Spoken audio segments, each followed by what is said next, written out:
नमस्कार दोस्तों। तो जैसे कि आपको पता होगा कि 2026 का तो 10th का एग्जाम होने वाला है। बिहार बोर्ड ने 2026 के एग्जाम के लिए ऑफिशियल मॉडल पेपर जारी कर दिया गया है। तो आज हम लोग उसी के क्वेश्चन को सॉल्व करने के लिए जा रहे हैं, जिसमें सेट नंबर 1 का आज हम लोग ऑब्जेक्टिव का 10 से 15 क्वेश्चन करने की कोशिश करते हैं। बाकी कंटिन्यू आपको ऐसे ही वीडियो मिलता रहेगा, जिसमें टोटल 100 क्वेश्चन को सॉल्व किया जाएगा और वैसे सब्जेक्टिव और पर्सनल को भी किया जाएगा। तो चलिए, तो जैसे कि पहला क्वेश्चन लिखा हुआ है, निम्नलिखित में ये set model paper set number 1 का क्वेश्चन है। निम्नलिखित में कौन अपरिमेय संख्या है? ऑप्शन दिया हुआ है, पहला में 443, 2601, 2209 और डी में दिया हुआ है रूट अंडर 2/100। तो हम क्वेश्चन को हल कर लेते हैं। पहला दिया हुआ है रूट अंडर 441, इसका वर्गमूल होता है 21। ऐसे ही डी का भी वर्गमूल निकल जाएगा, सी का भी निकल जाएगा। डी में हम देखते हैं, डी में दिया हुआ है रूट अंडर 2/100, पर ये कट जाएगा, हो जाएगा रूट अंडर 1/100, 1/50 हो जाएगा। एक का वर्गमूल तो 1 हो गया, 50 वर्गमूल नहीं निकलेगा। इस तरह से यही अपरिमेय संख्या, इसका मतलब ऑप्शन नंबर इसका डी सही होगा। बाकी इसका ए, बी और सी जो है वो सब परिमेय है, लेकिन ऑप्शन नंबर डी जो है वो अपरिमेय है। सेकंड क्वेश्चन है कि दो धनात्मक पूर्णांकों की लॉस तथा मौसा समान हो तो वो संख्या कैसा हो सकता है? तो वो क्वेश्चन संख्या हो सकता है बराबर। ऐसा कंडीशन केवल बराबर संख्या पर ही लागू होता है कि जब उसका मौसा और लॉस दोनों समान हो। 3 नंबर क्वेश्चन है 0.001 ऊपर लकीर लगा हुआ है, जिसको हम बार बोलते हैं, इसको हम भिन्न रूप में कितना हो जाएगा? तो इसका ऑप्शन यदि हम सीधा बनाए तो इसको हम कह सकते हैं, इसका हो जाएगा 999, सॉरी इसको लिख सकते हैं 1/9999, जो ऑप्शन नंबर पहला सही होगा। बाकी इसको हम सॉल्व कर देते हैं। तो पहला क्वेश्चन है 3 नंबर 0.001। ठीक है, क्वेश्चन दिया हुआ 3 नंबर 0.001 ऊपर लकीर लगा, उसको हम भिन्न लिखना। तो पहले मान लेते, माना कि x बराबर 0.001। अब हमको उसको इतना गुना करता है कि दशमलव पूरा बिल्कुल लास्ट तक हो जाए, इसलिए हम इसको गुना कर सकते हैं दोनों तरफ 10,000 से गुना करें। चलो इसे 1 मान लेते हैं। 10,000 गुना करेंगे, ये हो जाएगा 10,000 x, इधर हो जाएगा आगे अनंत लिख, मतलब अंक दोहरा 0 0 हम 1 लिख सकते हैं, आगे ऐसे लिख सकते हैं।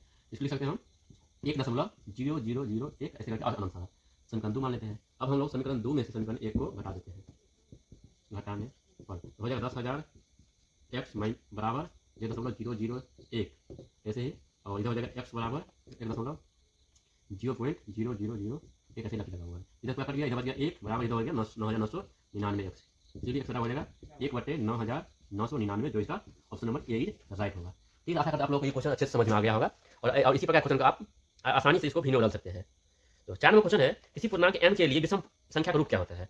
तो जब किसी पूर्णांक को यदि हम सम संख्या गुना कर देते हैं, प्लस उसमें सम हम जोड़ेंगे या चाहे घटाएंगे, तो उसका जो भी हल करने के बाद जो रूप होगा सम संख्या ही होगा। लेकिन जब किसी संख्या को सम के साथ गुना करने के बाद यदि उसमें कोई विषम संख्या ऐड कर दिया, यानी जोड़ दिया जाता है, तो वो विषम संख्या का रूप हो जाता है। जैसे उदाहरण के लिए ऑप्शन ए में ओनली फॉर m दिया हुआ, तो इसका तो कोई बात नहीं हुआ। बी में दिया हुआ m+1, तो इसमें सम और विषम दोनों हो सकता है, तो ये नहीं होगा, हमको केवल विषम चाहिए।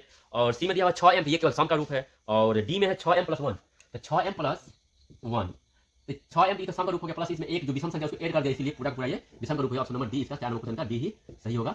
उसके बाद है 5 नंबर क्वेश्चन है, यदि a बराबर 3 की पावर 2 गुने 5, b बराबर 3 गुने 5 की पावर 2 गुने 7 की पावर p और c बराबर है 3 की पावर 4 गुने 7 की पावर 3, और जिसका बोला कि a b c का लॉस निकालना, यदि लॉस इतना तो p का मान निकालना है। तो इसको सॉल्व करते हैं। क्वेश्चन नंबर 5 है, a बराबर 3 की पावर 2 गुने 5, b बराबर 3 गुने 5 की पावर 2 गुने 7 की पावर p, और c बराबर दिया हुआ है 3 की पावर में 4 गुने 3, p का मान 4 आएगा, जो ऑप्शन नंबर डी में दिया हुआ है। तो मुझे आशा है आप लोग को ये क्वेश्चन अच्छे समझ में आ गया होगा। अगला क्वेश्चन है 81 का घनमूल निकालना, क्या परिमेयकारी गुणक कितना होगा? क्योंकि पावर 3 लगा, मतलब पीछे जो 3 लगा हुआ है, इसका मतलब घनमूल करना, मतलब 3 का जोड़ लगाना है। 81 का जो घनमूल आता है वो शुद्ध होकर नहीं लगाता, इसको लिख सकते हैं 81 को क्यू 81 लिख सकते हैं हम, 3 के 3 √3। इसको क्या परिमेयकारी गुणक, ये तो परिमेय संख्या हो गया, इसका जो गुणक होगा वो वाला, इसका गुणक जो √3 जो है ऑप्शन नंबर डी। हाँ, क्योंकि घनमूल का इसी पावर इसमें हम 3 लगा सकते हैं, तो इस ऑप्शन नंबर डी इसका तो सही होगा, वो √3 इसका परिमेयकारी गुणक होगा।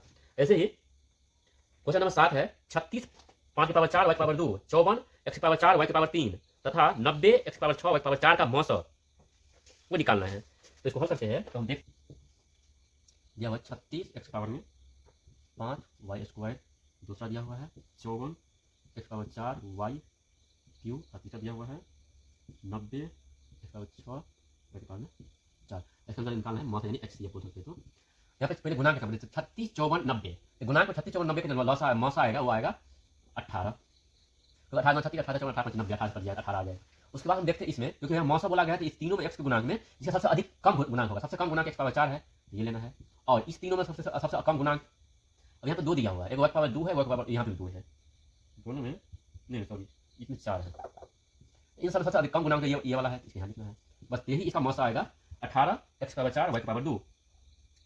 इसमें से कोई ऑप्शन नहीं दिया हुआ है, इसको हम, क्योंकि ऑप्शन नंबर ए में केवल दिया होगा 18x⁴, बाकी इसमें मिसिंग कुछ नहीं दिया हुआ, तो हम ऑप्शन नंबर ए ही सही होगा, क्योंकि इसमें हो सकता है वाई मिसिंग हो गया होगा, मिसप्रिंट हो गया होगा, तो ऑप्शन नंबर यही सही होगा। बाकी इसके अलावा कोई ऐसा ऑप्शन ही नहीं जिसमें ऑप्शन मिल रहा है जिसको हम सही कर सकते हैं।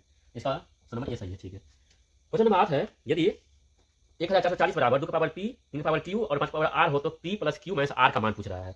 इसको हल करते हैं।